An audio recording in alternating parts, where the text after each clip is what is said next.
السلام علیکم ورحمۃ اللہ وبرکاتہ۔ بسم اللہ والصلاة والسلام علی رسول اللہ۔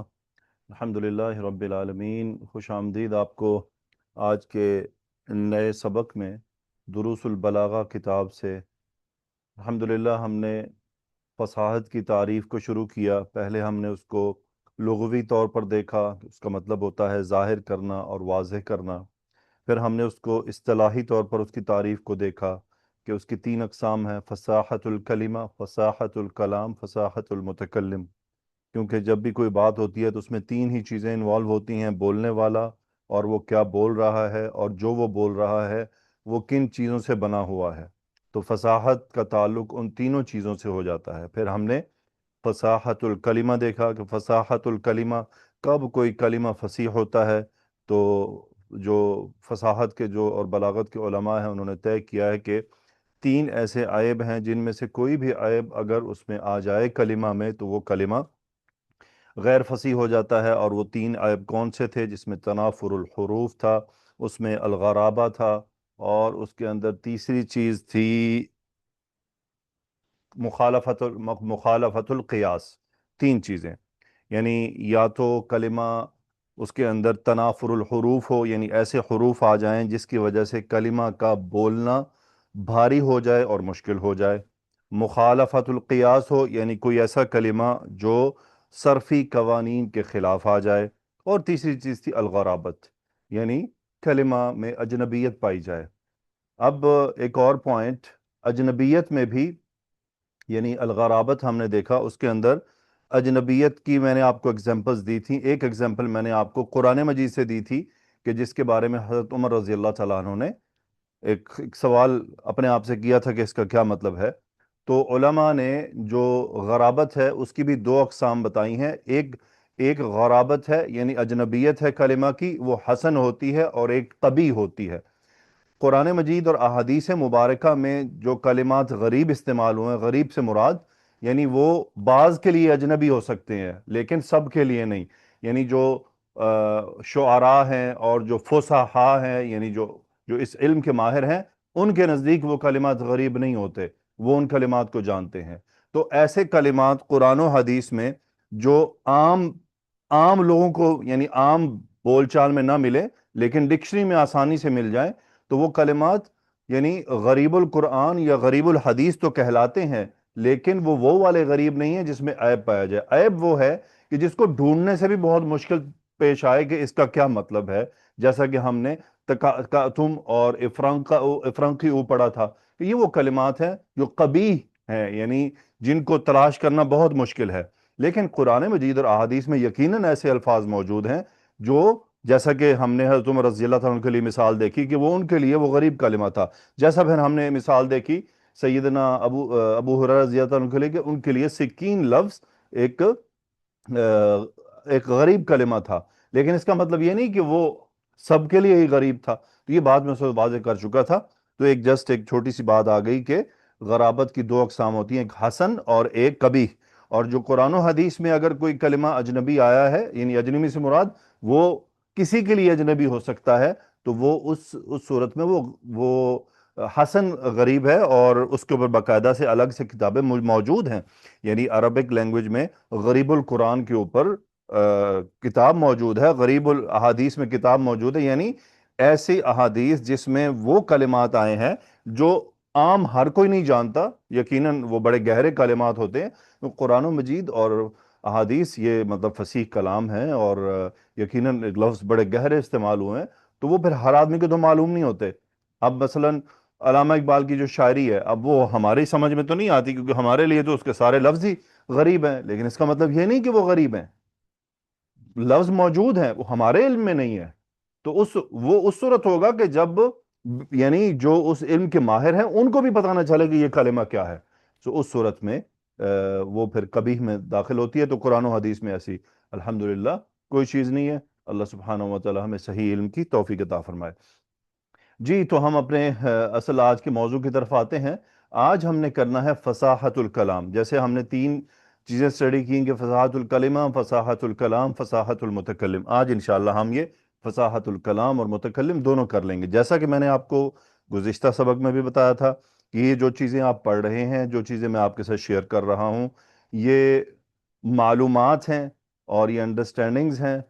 ابھی ہو سکتا ہے آپ کو اس میں سے کچھ بھول جائے، کوئی بات نہیں، لیکن ایٹ لیسٹ آپ کو چیزیں سامنے آ رہی ہیں کہ اچھا فصاحت اس بنیاد پر کھڑی ہوئی ہے، فصاحت کے اندر یہ چیزیں دیکھی جاتی ہیں. تو اس لیے بالکل بھی گھبرانا نہیں ہے اگر کوئی ایک آدھ معلومات تھوڑی ہیوی فیل ہو جائے.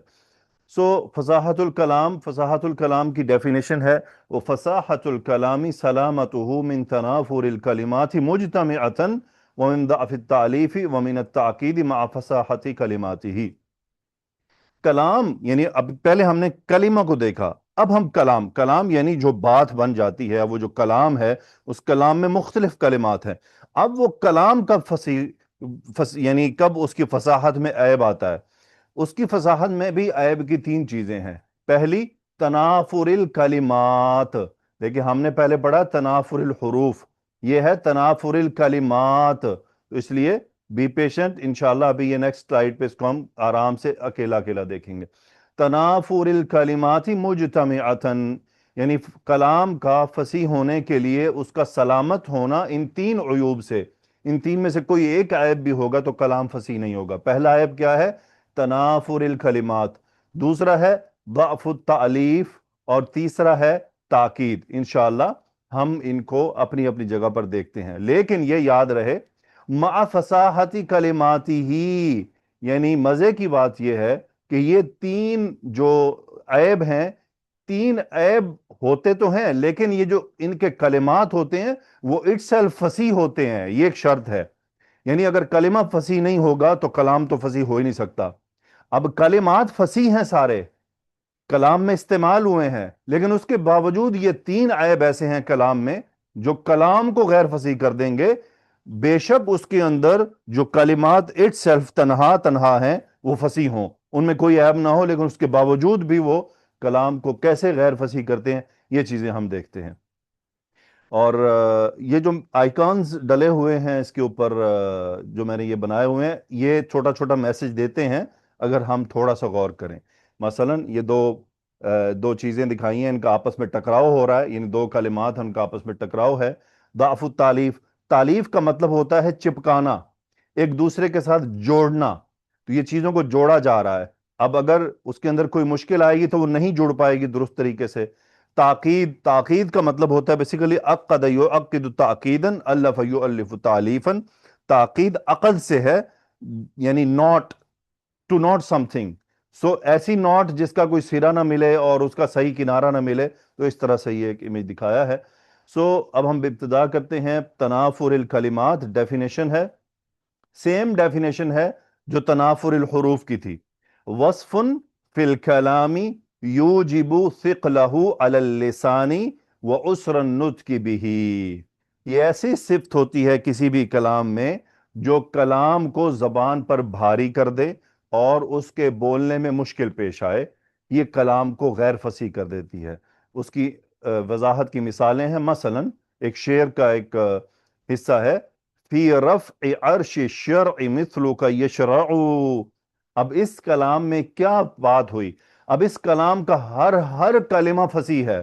مثلا رفع یہ فصیح ہے، اس کے اندر کوئی عیب نہیں ہے. عرش یہ فصیح ہے، اس میں کوئی عیب نہیں ہے. الشرع یہ بھی فصیح ہے، کوئی عیب نہیں. مثلک اس میں بھی کوئی عیب نہیں، نہ کوئی مخالفت القیاس ہے، نہ غرابہ ہے، نہ تنافر الحروف ہے. یشرع اس میں بھی کوئی عیب نہیں.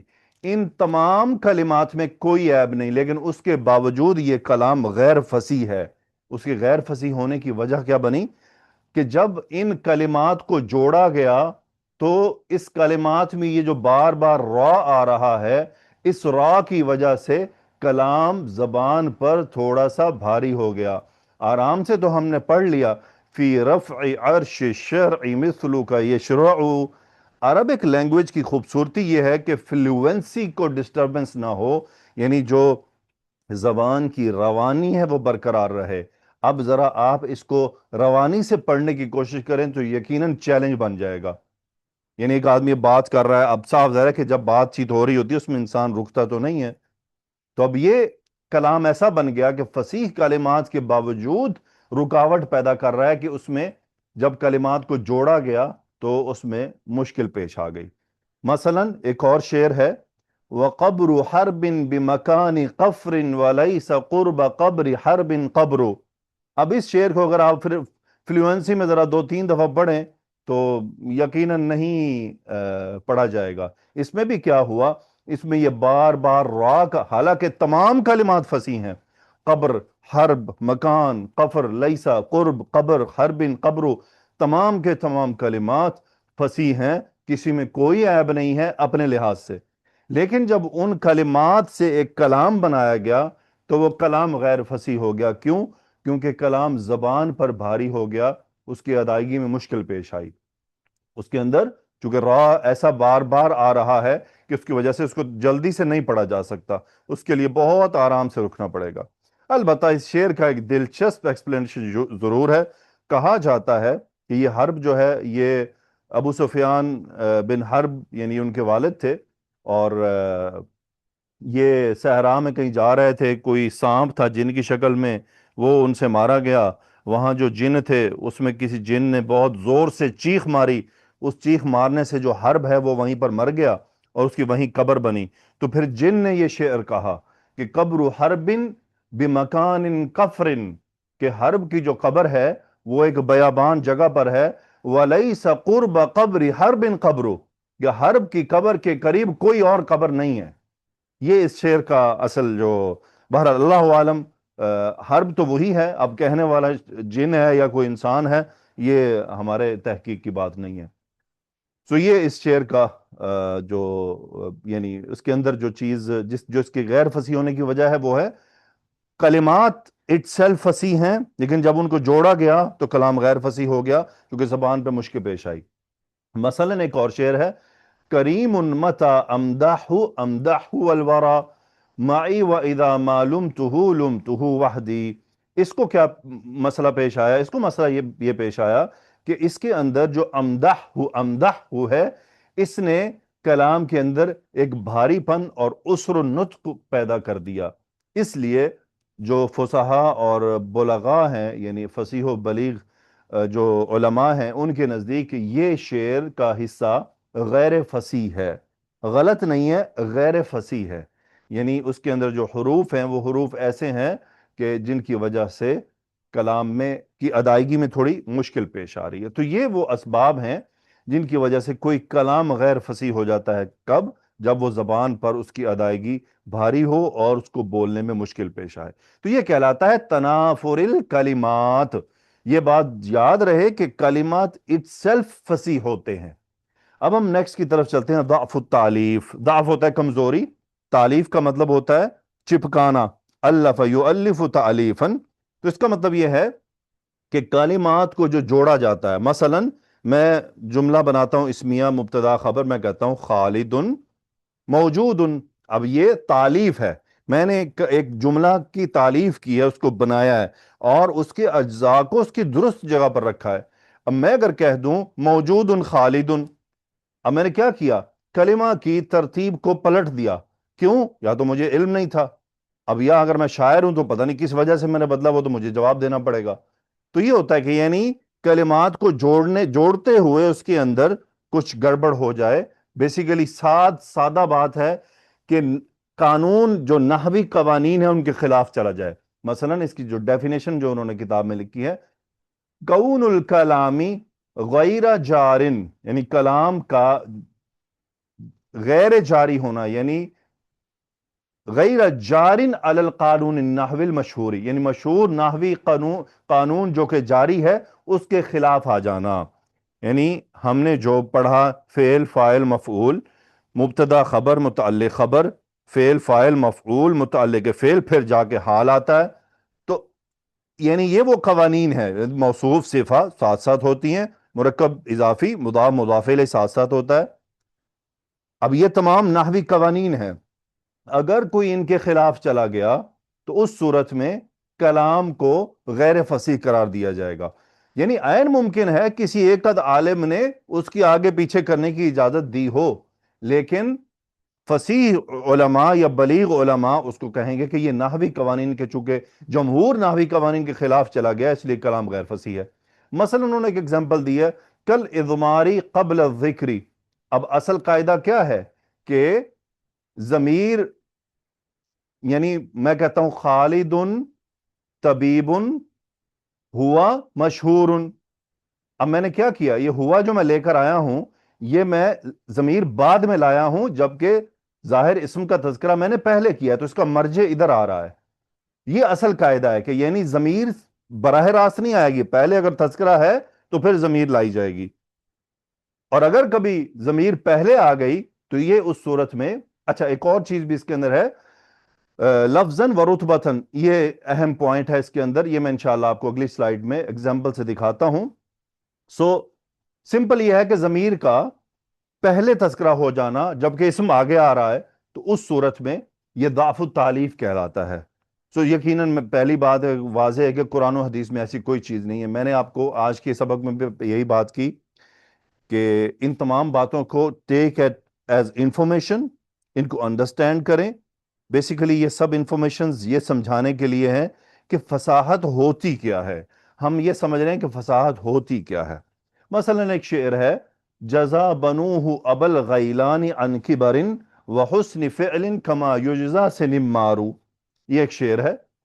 اب اس شعر کے اندر ضعف التالیف پایا جا رہا ہے. وہ کیا ضعف التالیف ہے؟ مثلا جزا فعل ماضی ہے، اس کا فاعل ہے بنوہ، یہ اس کا فاعل ہے، اور ابا الغیلانی یہ مفعول ہے. اب ہو کیا رہا ہے یہاں پر؟ یہ ہو ضمیر کہاں لوٹ رہی ہے؟ یہ ہو ضمیر ابا کی طرف لوٹ رہی ہے، اور یہ نحوی قوانین کے خلاف ہے. اس کو ہونا تو یہ چاہیے تھا جزا ابا الغیلانی بنوہ عن کبر. تو چونکہ ضمیر کا مرجع پیچھے کی طرف ہوتا ہے، آگے کی طرف نہیں ہوتی ضمیر.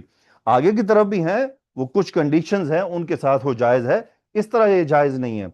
یہ اس کی رکاوٹ کیا ہے؟ فی الحال میں یہاں آپ کے سامنے اس کو بیان کرنے لگا ہوں، لیکن اگلے پیج پر اگزامپل کے ساتھ الگ کر کے دکھاتا ہوں. اصل میں یہ جو ابا ہے یہ رتبتاً، اب رتبہ کیا ہوتا ہے؟ مثلا فعل، فاعل، مفعول. رتبہ پوزیشنز یعنی ہرارکی، مفعول. اب فاعل کا رتبہ پہلے ہے. رتبہ پہلے سے مراد کیا ہے کہ جملے میں اس کو پہلے آنا ہے، اور مفعول کا رتبہ دوسرے نمبر پر ہے. یہ اس کی نارمل ترتیب ہے جملے کی، تو یہ کہلائے گا رتبہ. اور لفظاً، اب لفظاً بھی ہم کہیں گے کہ فاعل رتبتاً پہلے ہے یہاں پر، اور مفعول رتبتاً یہاں پر بعد میں ہے، یہ بعد میں ہے. اور جو لفظاً ہم کہیں گے کہ فاعل لفظاً بھی پہلے ہے اور مفعول لفظاً بعد میں ہے، یعنی یہ دونوں باتیں اس کی اس وقت سیم ہے. لیکن اگر میں یوں کر دوں، مثلا فعل میں لے آیا مفعول اور پھر میں لے آیا فاعل، اب رتبہ اور لفظ کے بارے میں کیا تفصیل آئے گی؟ اب ہم یوں کہیں گے کہ مفعول رتبہ کے لحاظ سے دوسرا ہے، یعنی اس کا اوریجنل رتبہ کیا ہے؟ وہ نمبر 2 ہونا چاہیے کیونکہ اس کی اوریجنل پوزیشن نمبر 2 کی ہے. لیکن لفظاً کیا ہے؟ لفظاً نمبر 1 ہو چکا ہے. یہ لفظاً پہلے لے آئے ہیں، رتبہ تو اس کا وہی ہے جو ہے، مفعول کا رتبہ دوسرا ہوتا ہے. فاعل کو کیا ہوا ہے؟ فاعل رتبتاً تو نمبر 1 ہے جو اس کی پوزیشن ہوتی ہے، لیکن لفظاً کیا ہوا ہے؟ نمبر 2 ہو گیا ہے.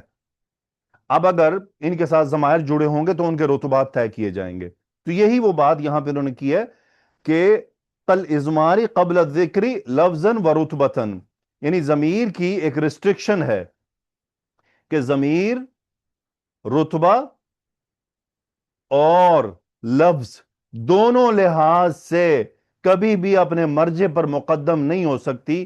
یعنی اس میں یہ دونوں شکلیں نہیں ہونی چاہیے، ایک شکل کی گنجائش ہے.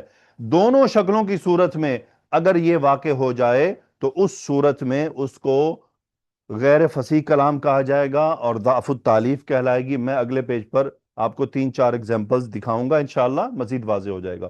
تو یہاں بھی کیا ہوا ہے؟ یہاں ابا رتبتاً نمبر 2 ہے اور لفظاً نمبر 2 ہے، یعنی لفظ کے حساب سے بھی 2 پر ہے. ضمیر کو کیا ہوا ہے؟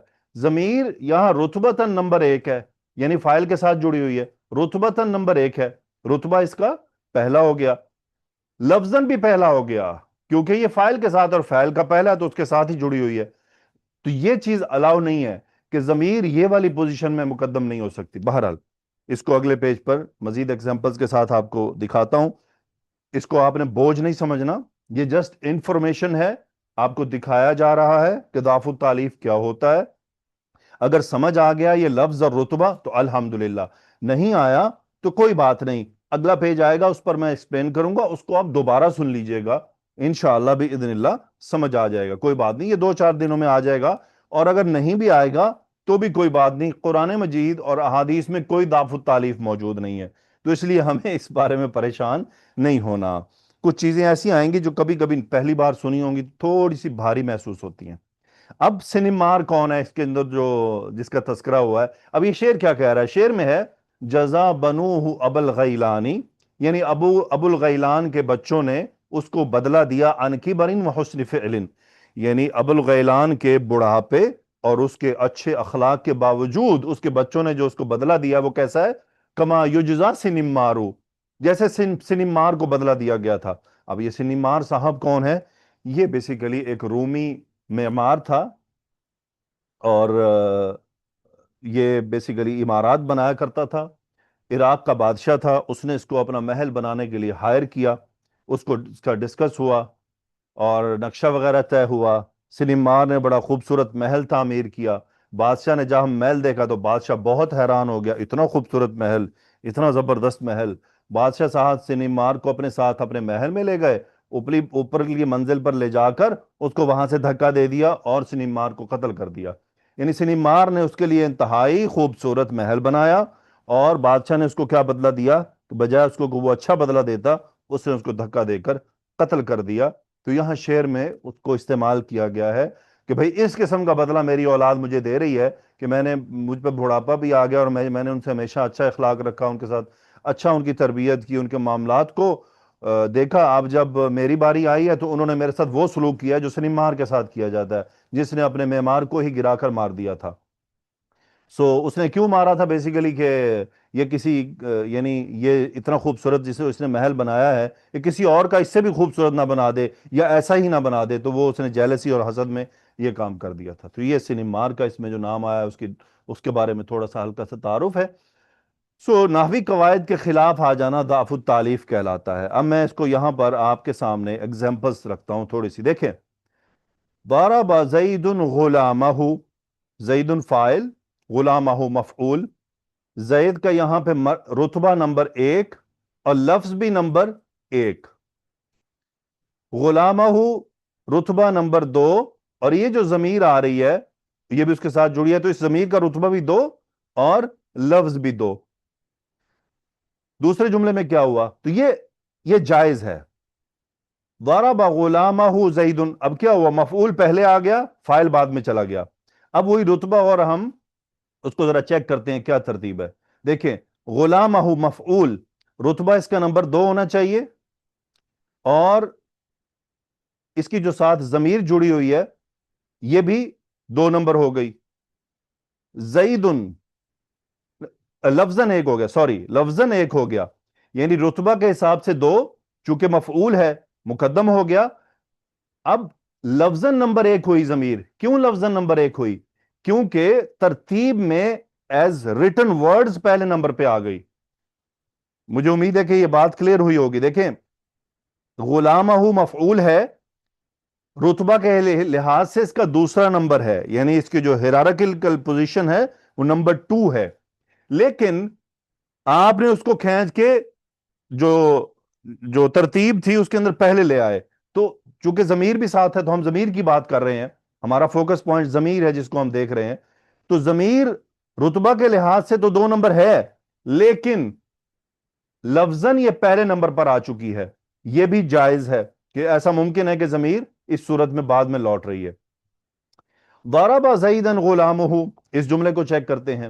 زیدن مفعول، رتبہ نمبر 2 ہے، لفظ نمبر 1 ہے.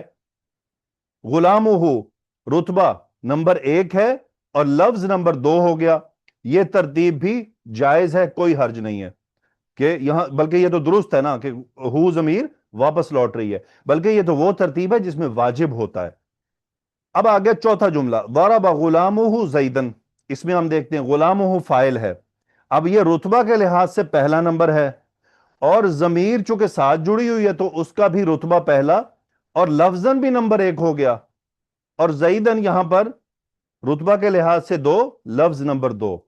اب چونکہ نحوی قواعد کے تحت ضمیر رتبہ اور لفظ دونوں لحاظ سے پہلے نمبر پر نہیں آ سکتی، یہ بات قبیح ہے، اور یہ کلام کو غیر فصیح کر دیتا ہے۔ میننگ تو نکل آئے گا، کوئی بولے گا تو ٹھیک ہے، مطلب نکل آئے گا، لیکن کلام فصیح نہیں کہلائے گا۔ یہاں یہی ہوا ہے کہ بنوہ یہ رتبہ کے لحاظ سے بھی پہلا ہے چونکہ فاعل ہے، لفظاً بھی پہلا ہو گیا، تو اس صورت میں اس کو غیر فصیح قرار دے دیا گیا۔ مجھے امید ہے بات سمجھ آئی ہوگی۔ اب یہاں پہ اس ایگزامپل پر آپ غور کریں، ضرب زیدن غلامہ، یہاں کیا ہوا ہے؟ یہ رتبہ کے لحاظ سے تو پہلا ہے چونکہ فاعل ہے، لیکن لفظ کے حساب سے دوسرا ہو گیا، اس لیے اس کی پرمیشن ہے، کوئی حرج نہیں ہے۔ صرف یہ والی کنڈیشن جہاں رتبہ اور لفظاً ضمیر پہلے نمبر پر آ جائے، وہاں اس کی پرمیشن نہیں ہے، وہ ضعف التالیف کہلاتا ہے۔ بہرحال پریشان ہونے کی کوئی بات نہیں ہے، یہ ایک انفارمیشن ہے، ٹیک اٹ ایز انفارمیشن۔ میرا خیال ہے کہ آگے جو آپ نے سٹڈی کرنا ہے علم المعانی میں، وہاں اس کا تذکرہ بھی موجود نہیں ہے، سو ٹینشن نہیں لینی آپ نے، یہ صرف آپ کے سامنے معلومات شیئر ہوئی ہیں، مجھے پتا ہے کچھ پر بھاری ہو جائے گا، سو سٹے ریلیکس۔ اب ہے تاکید۔ تاکید کیا ہوتا ہے؟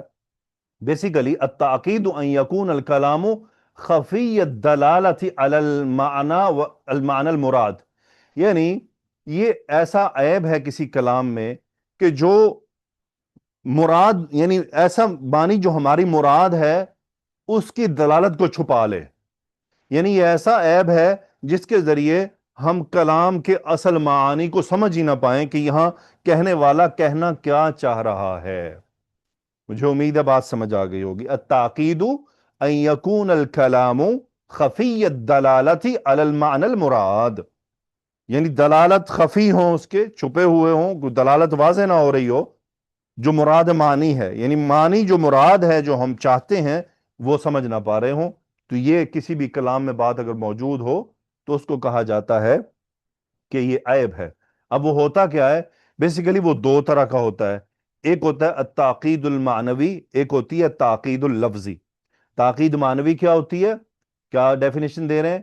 اما من جہت المعنی، یعنی معنی کی طرف سے، بسبب استعمال مجازات و کنایات لا يفهم المراد بها ويسمى تعقیدا معنویا، یعنی ایسے کنایا یا ایسے مجاز الفاظ استعمال کیے جائیں جو معنی کو واضح نہ کر پائیں، یعنی جن سے لا يفهم المراد، کہ کہنے والے کی مراد کیا ہے وہ ہم نہ سمجھ پائیں، اس کو کہتے ہیں تعقید معنوی۔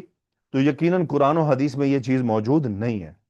مثلا اگزامپل ہے ناشر الملک السنتہ فی المدینہ، السنہ نے لسان کی جمع، اب بادشاہ نے شہر میں اپنی زبانیں پھیلا دی، کیا مطلب ہے؟ زبانیں پھیلانے سے کیا مراد ہے؟ اب یہ بات کب سمجھ آئے گی؟ یعنی یہ تب سمجھ آئے گی جب ہمارے پاس جو ضرب المثل ہیں یا جو کنایات ہوتے ہیں یا جو مجازات ہیں ان کا علم ہمارے پاس ہو کہ یہ کس لیے استعمال ہوتا ہے، پھر ہم سمجھ پاتے ہیں۔ تو یہ ایسا ایگزامپل لے لیجئے۔ اب وہ کیا ہے؟ مریدن جواسیسہ، یعنی کہنے والے کا مطلب یہ تھا کہ بادشاہ نے اپنے جاسوس شہر میں پھیلا دیے، لیکن اس نے جو جواسیس کے لیے جو کنایا استعمال کیا وہ السنہ کیا، جبکہ یہ غلط ہے۔ اسے کہنا یہ چاہیے تھا نشر عیونہ، اب وہ عیونہ یعنی اس کی آنکھیں بن کر شہر میں چلے گئے ہیں، السنہ نہیں، یہ درست نہیں تھا۔ اس کو کہنا یہ چاہیے تھا کہ نشر الملک عیونہ فی المدینہ تھی، کہ بادشاہ نے اپنی آنکھوں کو، یعنی اپنے جاسوسوں کو جو دیکھتے ہیں انفارمیشن لیں گے، السنہ کیسے بن سکتا ہے؟ السنہ تو بولنے والے ہوتے ہیں اور جاسوس بولتے تھوڑی ہیں، وہ تو صرف آبزرو کرتے ہیں، دے آر آبزرورز، تو اس لیے کنایا عیون ٹھیک ہے، السنہ نہیں ہے۔ تو جس نے بھی اگر کسی ہوئی مثال بولی تو اس کا مطلب یہ عیب ہے معنی میں، اسے پوچھا جائے گا تمہارا السنہ سے کیا مراد ہے، تو یہ عیب ہے۔ مثلا ایک شعر ہے سأطلب بعد الدار عنکم،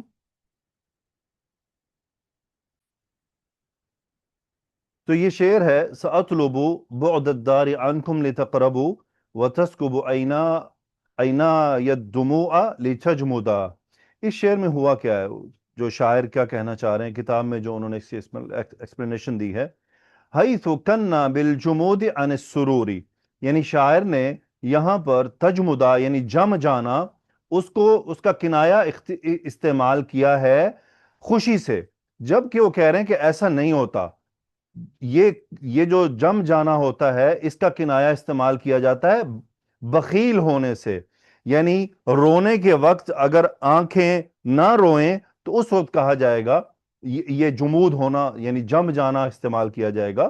تو شاعر نے یہاں جو کنایہ استعمال کیا ہے تجمدہ وہ غلط ہے، یعنی اب کیا ہوا کیا بیسیکلی معنی نہیں سمجھ آ رہا کہ شاعر اصل میں یہاں کہنا کیا چاہ رہا ہے، تسکب عینای الدموع، یعنی میری آنکھیں آنسو بہاتی ہیں، کیوں؟ لام تعلیل کے لیے، لتجمدہ، کیا جم جانے کے لیے؟ ایسا تو نہیں ہے، کیوں اس نے یہ کہا؟ یہ یعنی اس نے بیسیکلی تو خوشی کے لیے وہ کہنا چاہ رہا تھا، لیکن اس نے جو لفظ تجمدہ استعمال کیا یہ غلط کیا ہے، سو اس لیے یہ تاکید مانوی کہلاتی ہے۔ پھر بتا رہا ہوں، take all these things as information۔ پھر وہ کہتے ہیں وَالْخَفَاءُ إِمَّا مِنْ جِهَةِ اللَّفْظِ، یعنی لفظ کی طرف سے اس کی سبب اگر کوئی بات ہو تو وہ کیسے ہوتی ہے؟ بِسَبَبِ تَقْدِيمٍ أَوْ تَأْخِيرٍ أَوْ فَصْلٍ، یعنی مثلا کسی کو مقدم کرنا تھا کسی کو مؤخر کرنا تھا، اس میں اگر کہیں غلطی ہو تو اس کی وجہ سے تاکید پیدا ہو جاتی ہے۔ مثلا ایک شعر انہوں نے متنبی کا لیا ہے، جفخت وہم لا یجفخون بها بہم شیم علی الحسب الاغر دلائل، یہ ایک شعر ہے، اس میں ہوا کیا ہے، اس کی اصل تقدیر کیا ہے، ہونا کیا تھا؟ دیکھیں یہ واو حالیہ ہے اور ہم لا یجفخون بها یہ حال ہے۔ اصل پرابلم یہ ہے کہ جو حال ہے یہ ہمیشہ آخر میں آتا ہے، اور اس نے گیپ پیدا کر دیا بہت ساری چیزوں میں۔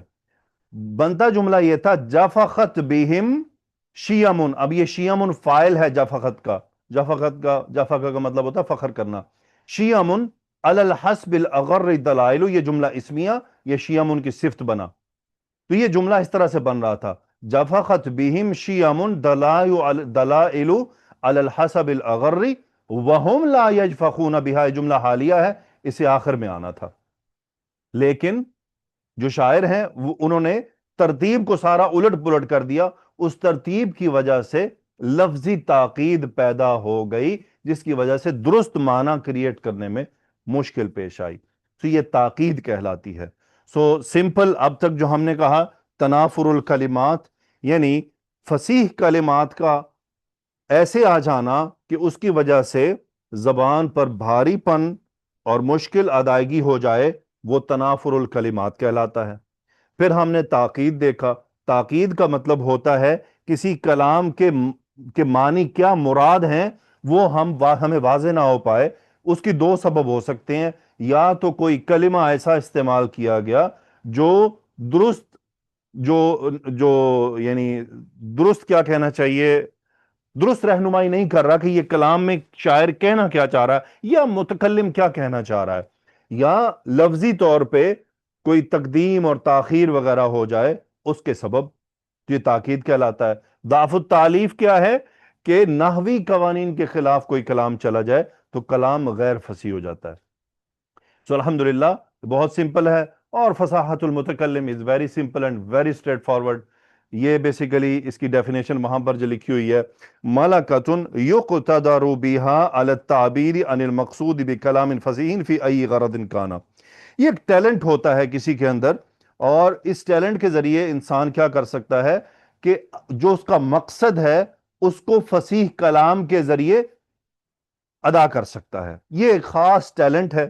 یہ جیسے کہتے ہیں نا فلاں کو فلاں چیز پر ملکہ حاصل ہے، یہ وہی ملکہ ہے، یہ وہی ملکہ ہے جو اردو میں ہم استعمال کرتے ہیں، عربی میں بھی وہی ہے، ٹیلنٹ ہے خاص، اور یہ ٹیلنٹ کبھی کبھی یہ یعنی گاڈ گفٹڈ ہوتا ہے، اور کبھی کبھی یہ حاصل بھی کیا جا سکتا ہے، یعنی ایسا نہیں کہ یہ حاصل نہیں کیا جا سکتا، لیکن یہ کوالٹی حاصل کرنے کے لیے یقیناً چاہے وہ گاڈ گفٹڈ ہی کیوں نہ ہو اور چاہے اس کو حاصل کیا جائے، یہ بیسیکلی بہت ساری چیزوں پر ڈیپینڈ کرتا ہے، اس کے لیے کیا کیا کرنا پڑتا ہے۔ انشاءاللہ بلاغت کے آخر میں یہ تمام جو باتیں اب تک میں نے آپ سے شیئر کی ہیں، ان تمام باتوں کی تفصیل آخر میں، بلاغت کے آخر میں وہ بتائیں گے جو کتاب لکھنے والے ہیں، کہ یہ مطلب تاکید معنوی کیسے کون سے علم سے حاصل ہوتی ہے، دعف التالیف کا کے لیے کون سا علم سیکھنا پڑتا ہے، تاکید معنوی کے لیے کون سا علم ہوتا ہے، تنافر الحروف کے لیے کون سا علم ہوتا ہے جس کے ذریعے ہم یہ کوالٹی حاصل کر پاتے ہیں.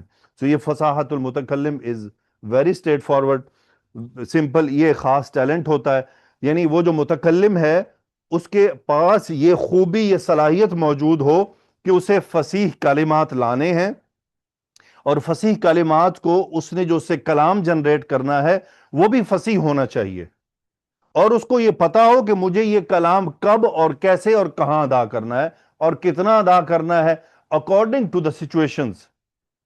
انشاءاللہ مزید اس بات کی وضاحت بلاغت کی جو ہم کل ایکسپلینیشن کریں گے وہ کل ہی کمپلیٹ ہو جائے گی، کیونکہ بلاغت میں جو بلاغت ہے وہ ڈیپینڈ کرتی ہے صرف کلام اور متکلم پر، اس میں کلمہ شامل نہیں ہوتا.